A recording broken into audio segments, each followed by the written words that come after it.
On April 8th, the devastating 40-day air war between the U.S., Israel, and Iran ground to a sudden halt. But this temporary ceasefire is rapidly falling apart. This map shows the Strait of Hormuz, a narrow maritime choke point between the Persian Gulf and the Gulf of Oman. By keeping this shipping lane shut down, Tehran is effectively cutting off roughly 20% of the world's crude oil supply. In response, the United States launched Operation Economic Fury. Over 20 American warships are enforcing a strict naval blockade, intercepting and disabling Iranian vessels to crush the regime's remaining oil exports. The pause in combat has devolved into a high-stakes economic staring contest, one that is currently bleeding the global supply chain dry. Behind the scenes, Pakistani-mediated negotiations have completely stalled.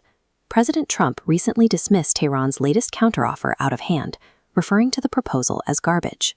With diplomacy failing, Tehran is threatening to cross Washington's ultimate absolute limit.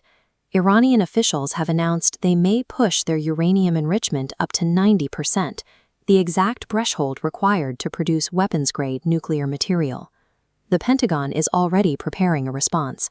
Radar tracking shows American warplanes massing and mimicking the exact flight patterns they used right before the devastating opening strikes of February 28th. With Washington and Tehran both threatening to breach each other's strict boundaries, a second, vastly escalated wave of American military operations is becoming highly likely. Testifying before Congress, Defense Secretary Pete Hegseth confirmed that the military has active plans in place to escalate the conflict if diplomatic channels remain closed. This next phase of combat would look very different from the first 40 days. Because American and Israeli forces successfully dismantled Iran's air defense networks in the opening weeks, U.S. pilots now operate with near-total air supremacy. That air supremacy allows for a major tactical shift. Instead of relying on expensive, long-range standoff missiles to safely bypass air defenses, the military can fly directly overhead and drop massive volumes of plentiful, short-range bombs. This overhead view shows Karg Island, Iran's critical crude oil export hub. Targeting this dense cluster of oil tanks and infrastructure executes a strategy of complete economic decapitation. President Trump proposed physical conquest, sending U.S. forces to seize docking ports and secure oil exports directly.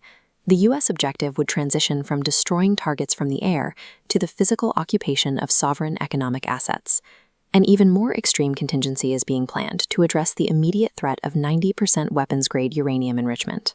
U.S. officials are actively considering inserting American ground commandos directly onto the Iranian mainland to physically extract highly enriched nuclear material, which sits very deep under the rubble of heavily bombed facilities. This diagram illustrates the staggering logistical tale required for that kind of mission. A single small extraction team in the center requires a massively expanding ring of thousands of support troops just to maintain operations. Establishing and holding that secure perimeter deep inside hostile territory practically guarantees direct, sustained, and bloody combat with Iranian ground forces. Deploying boots on the ground to dig out nuclear material marks the most dangerous and unpredictable tactical escalation of the entire conflict. For 40 days, American forces fought this war safely from the sky and sea.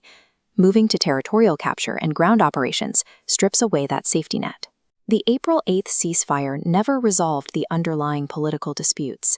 It merely provided a window for both militaries to restock their arsenals and harden their positions.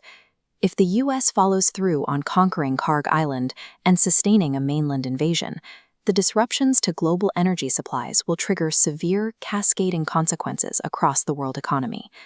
Washington initiated this conflict with the explicit goal of avoiding a long, expensive ground war in the Middle East. But to permanently neutralize the Iranian nuclear threat, the United States may soon cross its own line, initiating the exact type of grueling ground war it set out to prevent.